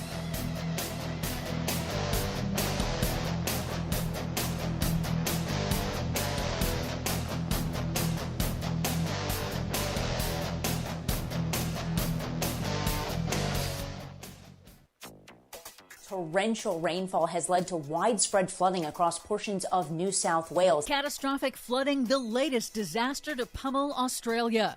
Climate-related disasters now produce the most refugees in the world, plus... So we're going to have to do equal parts looking to the future, but also taking care of what we've already got with an eye toward climate, with an eye toward equity, and with an eye toward all the jobs that we can create while also making it all safer. Biden White House prepares massive infrastructure jobs bill. All of those massive jobs and more straight ahead from BradBlog.com. I'm Brad Friedman. And I'm Desi Doyen. Stand by for 6 minutes of independent green news, politics, analysis, and snarky comment. A recent study even estimated that an average person globally could be ingesting about a credit card's worth of plastic into their system every week.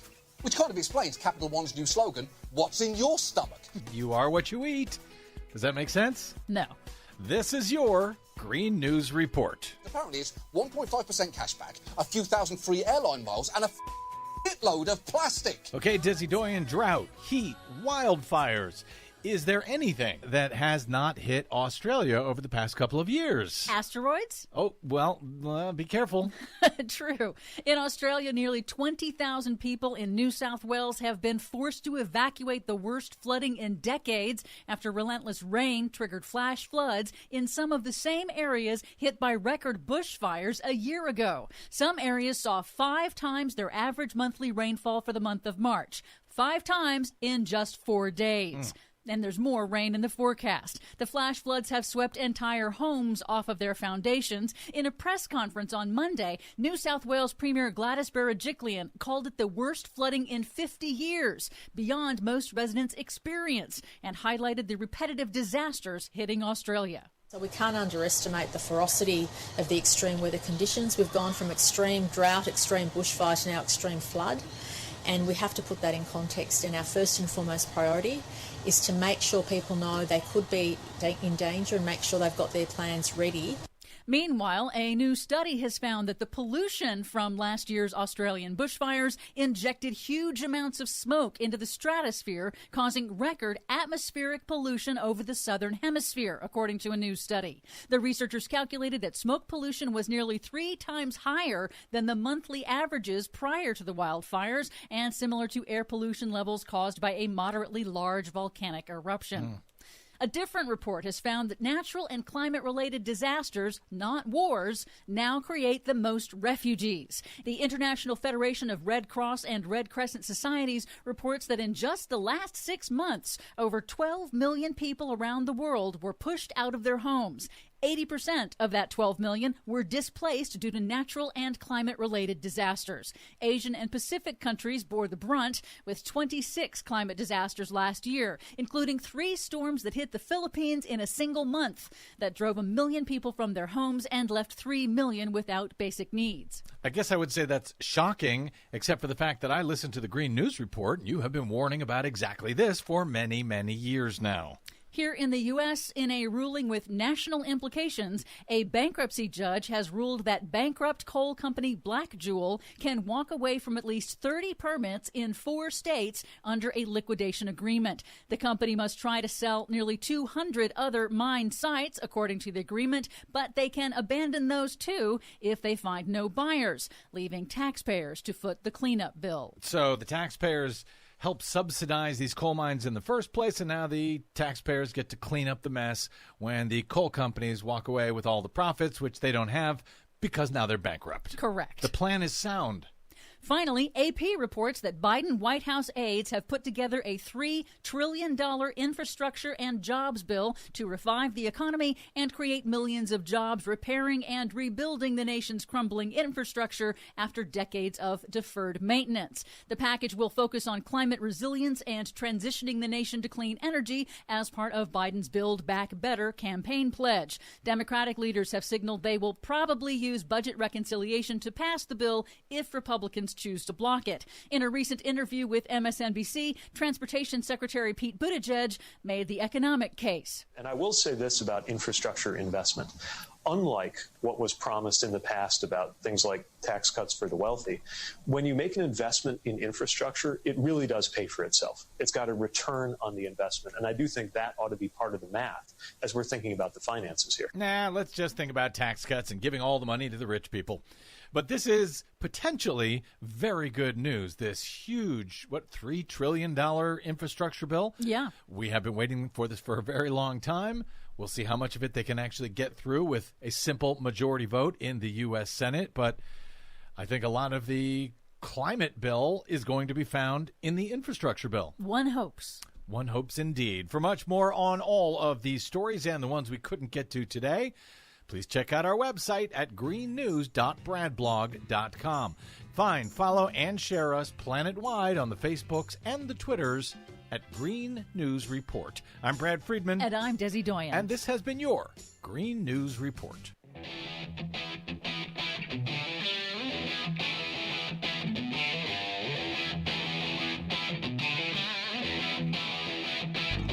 Welcome back to the Rick Smith Show. Now, here is Rick Smith. So the Business Insider had a story about Matt Gaetz, the representative from Florida. Evidently, he let his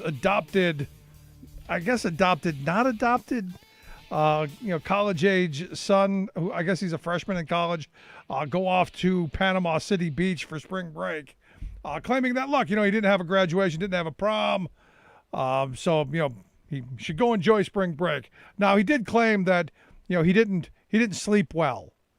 Until he knew that the kid was somewhere safe, which is, I guess,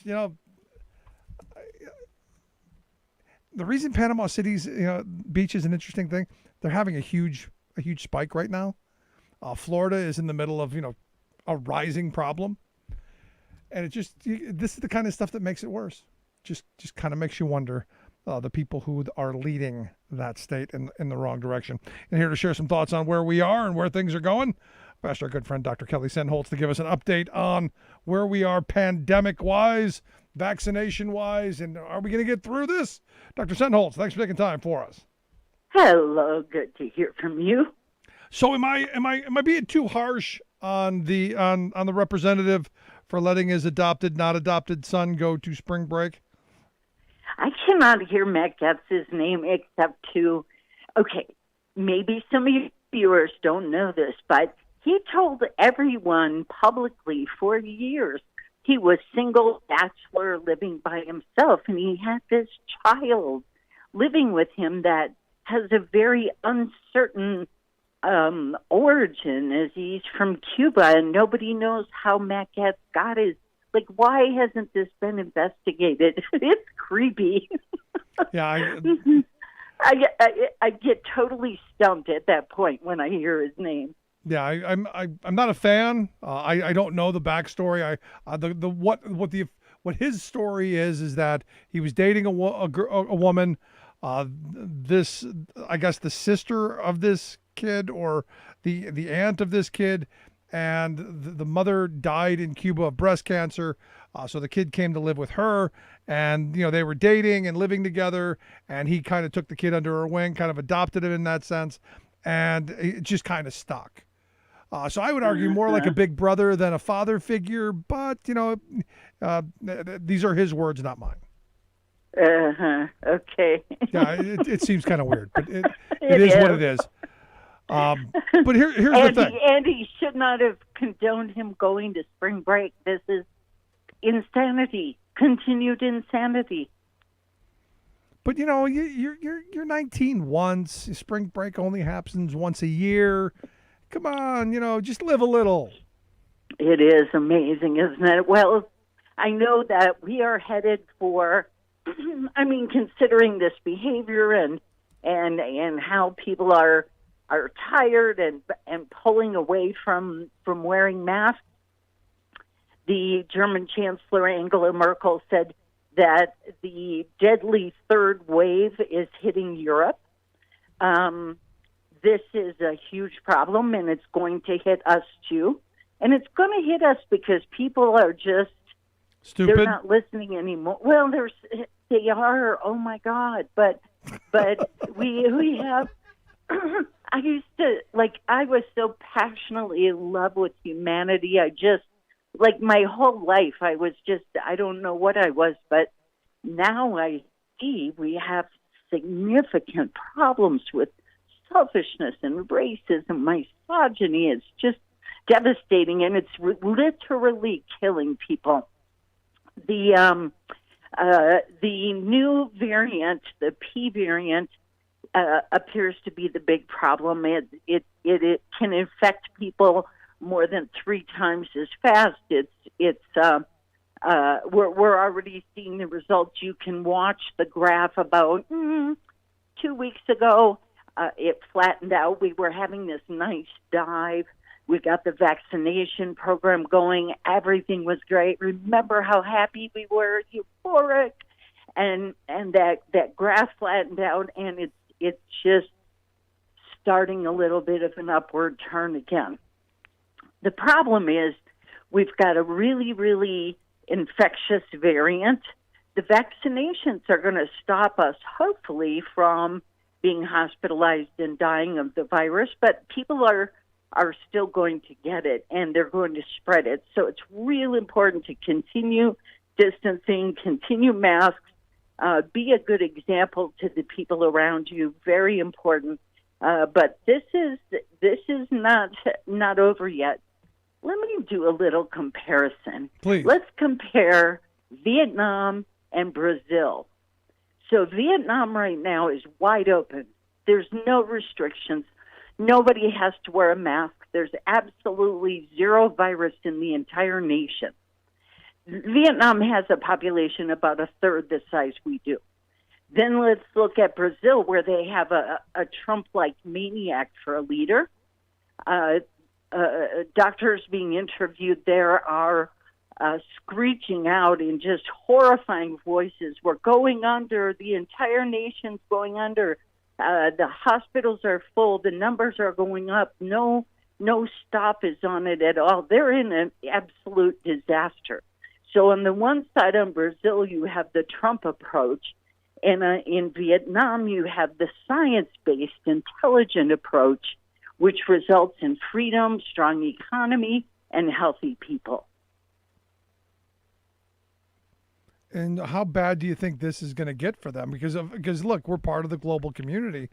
Does that eventually come around to us? Absolutely. We already have this interestingly, in Miami, where everybody's gathering. The Brazilian, a lot of people from Brazil go to Miami, so there's a lot of mixing there. So we have quite a bit of the variant there. And now we have, tens of thousands of people that have traveled there, partying together in the streets, hugging, kissing, drinking, laughing, having a great time. Good for them. But they're going to go home to all their communities across the country and infect grandma and their mom. Here's the other bad thing. These variants appear to be impacting people that are younger. We're talking 30 to 50-year-olds are getting like whole ICUs full of 30-year-olds. Wow. Yeah. So we have the area of our population that is not yet vaccinated may be the target of this new variant.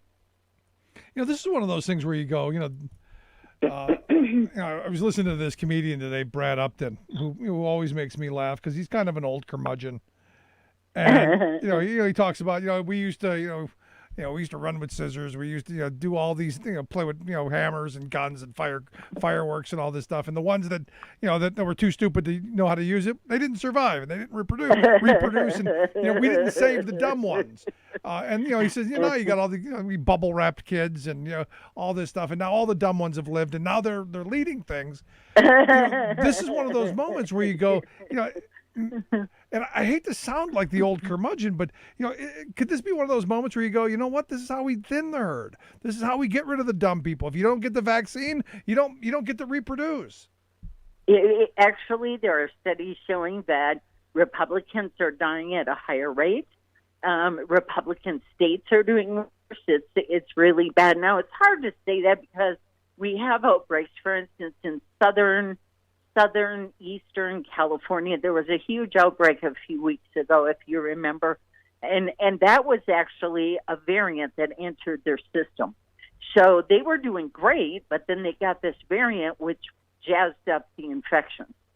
So it's not all to do with behavior, but it is our only way to stop this. And again, look at Vietnam versus Brazil. Vietnam is wide open. They're having concerts. They're having sports events. Yeah. They're happy. They're smiling. Their businesses are rocking. Nobody else can do business, and they're manufacturing the heck out of everything. Vietnam is doing great. Brazil, with his Trumper leader, not so good. Yeah, but here's the thing. I don't see us going backwards. I don't see there ever being another quarantine shutdown. I don't see that happening. I don't think the country would. I don't think we're going back. I think you're right, and I think that there's a portion of the population that is vaccinated, and basically it just means we're going to have a long period of having to wear masks, way beyond what it was necessary. Yeah. There will be people that wear masks and avoid illness. The people that think masks are for dummies like hot pads in the kitchen, they are going to be getting sick frequently. They're going to be, some of them will die, some will get long COVID. So, yeah, absolutely. The people that don't understand math or science are really going to have a hard time. So let's say we people get vaccinated, and all the sane people, go, hey, look, I want to protect myself. They get the vaccine. How bad do you see this getting? Because look, I see there's going to be a percentage, and I would guess a pretty hefty percentage is the Republican faithful, seems to think that they're being, chipped, or, they're, who knows what goes through the Q mind. Who knows? But, this will be one of those political dividing issues where, a large percentage of the population will get the vaccine to protect themselves and their families. And there will be those who are, I'm too good for this, or I'm too smart, or, whatever their rationale is, they won't. What's that mean for the rest of us? Because look, at this point, if you're not going to protect yourself, I don't care about you. If you're not going to wear the mask, if you're not going to social distance, you're not going to get the vaccine. If you get it, you deserved it. That's where my mindset is. What does that mean for everybody else? We pay for them. We, through our healthcare system, we're going to pay billions of dollars.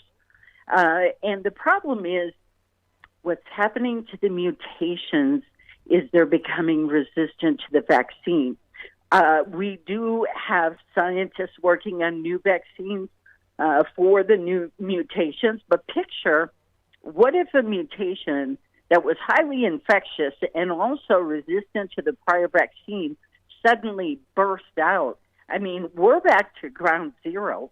We have to revaccinate the entire population with the new vaccine. This is basically the idiocy of these people has caused us to just drag this on for the longest period of time. And more people will die, and we'll have billions and trillions of dollars of expense related to it because they don't want to wear a mask. It's just stunning. So let's go back to Vietnam for a second, because you said there's not a case in the entire country. How'd they do it? One of the big things they attributed to is a layering of their tracking. So, for instance, if you get COVID, they're going to track it back 3 and 4 people. They're going to find out everybody who was exposed and really, really fan out the surveillance and get those people in isolation to stop the transmission. Of course, everybody there wore masks. They followed guidelines for distancing. The entire country understood their future depended on following the guidelines, and they followed the guidelines, and they're done. This is what could have been us. It could have been us. Could have been. Could have been. If we wouldn't have had all those high school dropout epidemiologists, running the show. Yeah. This is well, we know that Trump's plan was to basically infect everyone. He thought, well, some people are going to die. A few, million people will die, and it's not going to be that bad. He didn't care if people died. He just wanted it over with. That's kind of part of the reason he was pushing everybody to infect each other, because he thought if everybody just infected each other, let's get this over with, achieve herd immunity, and move on. First of all, that's horrifying. That's sociopathic. That's genocidal. Yeah, but that's what I grew up with. That's what we grew up with, though, Doctor. We grew up getting mumps and measles and chicken pox and all of that stuff. I remember the stories of let's go play, having me over with friends who I had all that stuff. I didn't get vaccines. I got it. Well, I'm one of the rare doctors you'll find that thinks the chickenpox vaccine has potentially done more harm than good, because you are right. It was a mild childhood disease. I think that the end of that story we haven't heard yet. But not for measles, not for God's sake. I mean, smallpox. My elderly siblings got smallpox vaccinations. I mean, that was horribly deadly. And measles with encephalitis and deafness, and polio with tons of children dying, and those who survived often had lifelong disabilities. These were not benign things. When the polio vaccine came out, people cried. They stood in line for miles to get the vaccination. That was a miracle to get rid of this scourge. And, apparently Trump people can't read books. Well, I mean, I've had a lot of conversations about the Spanish flu at night, 100 years ago. How did we get out of that? A lot of people died. Yeah. Yeah, I mean that's what they were planning on. Yep. Yeah, but also people weren't traveling like we do. They were very separated. I mean, we were a rural nation. You may go a week without seeing somebody. Yes, there were cities, but a lot of the nation was quite rural. Totally different situation. Plus, the virus mutated out of virulence, basically. So within the 2 seasons, it became less virulent, and it's just a flu. That's not what's happening here. We're getting a virus that's more virulent, more dangerous, more deadly.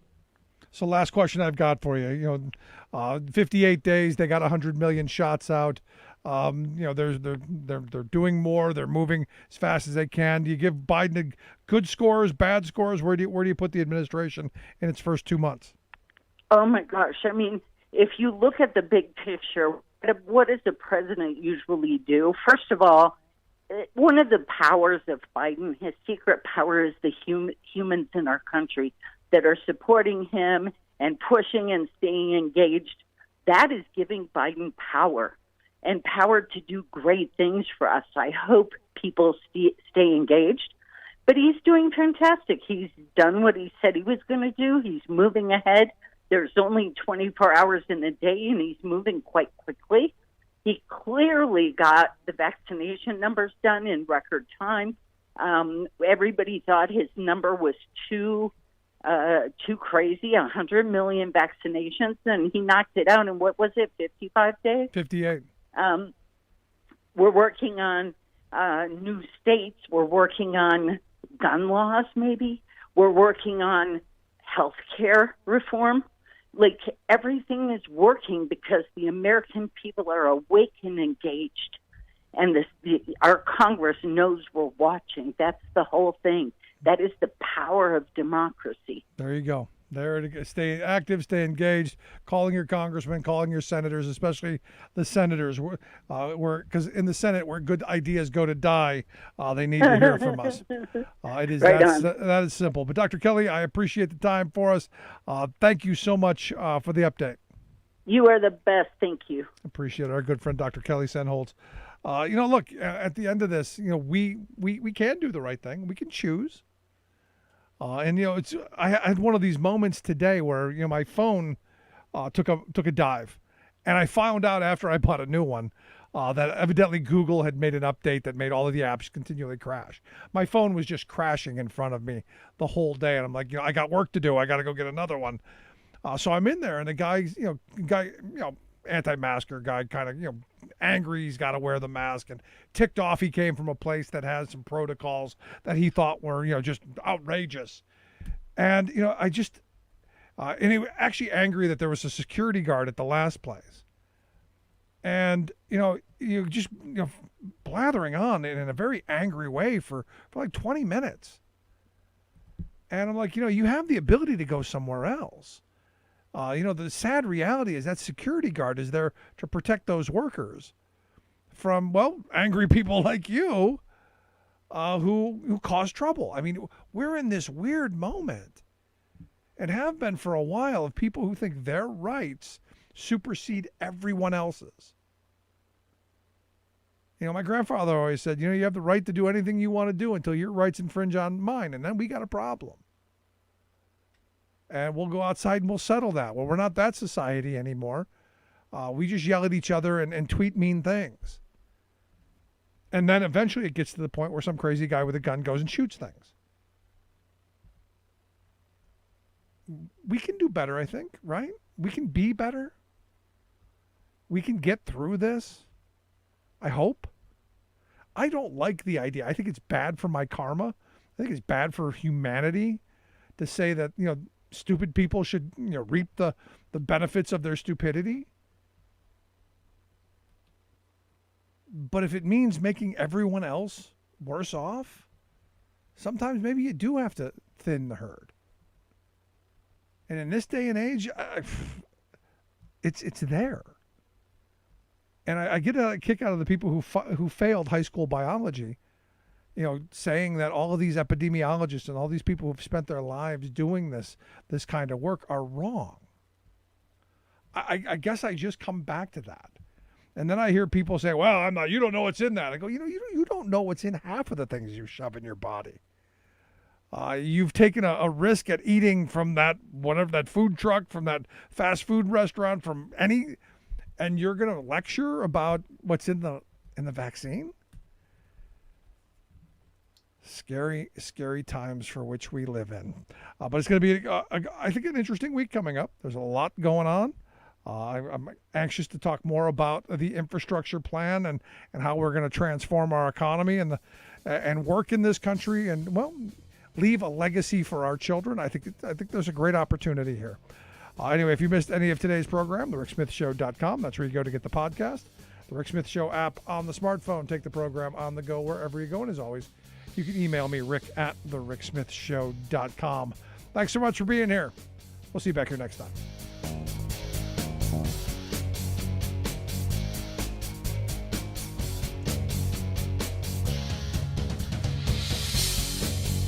You've been listening to The Rick Smith Show.